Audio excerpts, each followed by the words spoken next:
There is a quiet habit you've probably carried for so long that it almost feels normal to you.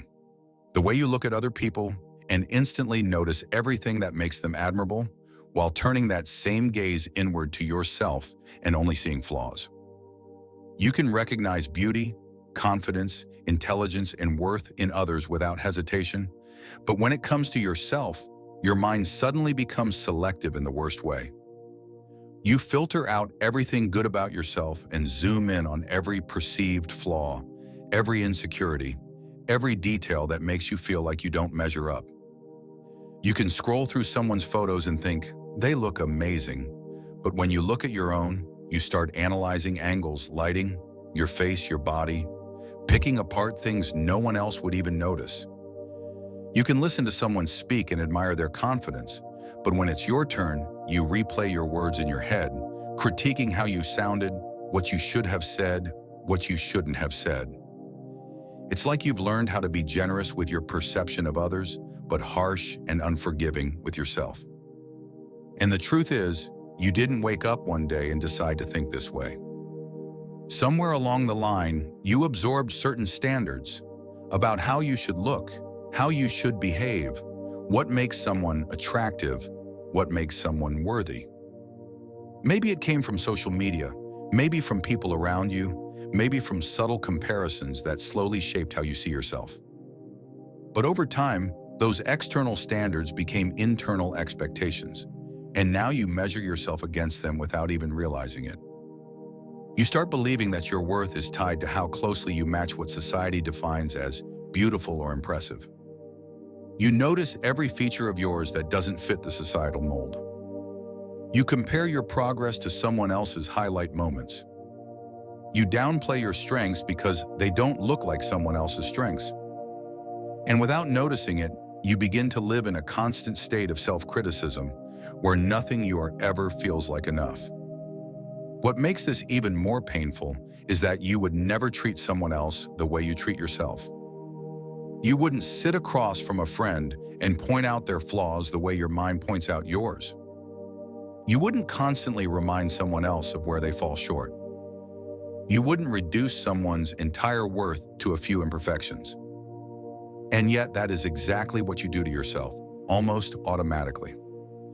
I know it's exhausting to always be at war with your own reflection, your own thoughts, your own sense of self, and it's not always loud or obvious, but it's there in the background, in the hesitation before you take a picture, in the doubt before you speak up, in the way you minimize your achievements because you feel like they're not good enough.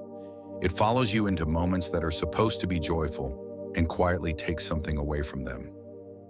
And the thing is, the problem is not that you lack qualities to admire. I am sure there are specific things about yourself that people admire and wish they could also have. The problem is that you've trained your mind to overlook these qualities. You've become so used to focusing on what you think is wrong that you've lost the ability to see what is right. You've built a habit of criticism so strong that it feels more natural than appreciation. But today I want to encourage you by reminding you that habits can be unlearned. You have to start questioning the voice in your head that constantly finds fault in you. You have to ask yourself why you are so quick to believe the negative thoughts and so hesitant to accept anything positive about yourself. You have to recognize that just because a thought feels familiar does not mean it is true. You deserve to exist without constantly feeling like you need to fix something about yourself before you are allowed to feel confident or worthy. You deserve to look at yourself and see more than just a list of things you wish were different. So today, I want you to start doing things differently.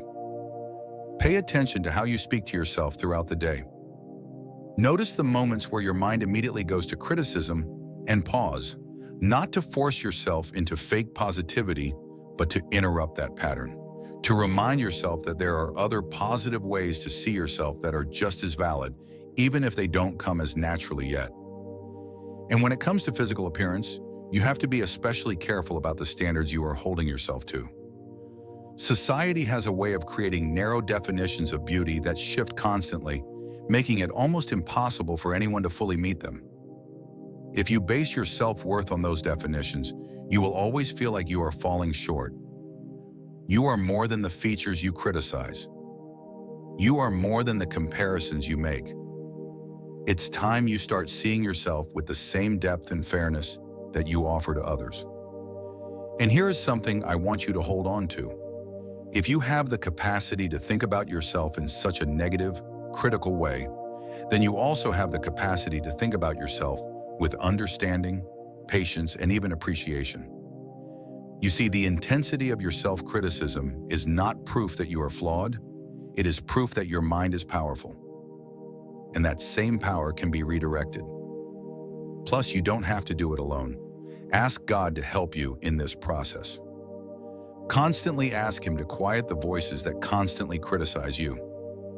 Ask for the ability to see yourself with more compassion and grace. Because sometimes the change you are trying to make internally requires divine guidance that goes beyond your own effort. So instead of continuing to be the one who tears yourself down, let this be the day you decide to start becoming the one who builds yourself up. Decide today to become your biggest cheerleader. Because you deserve to experience life from a place that is not rooted in constant self-criticism, but in a growing sense of self-acceptance and respect.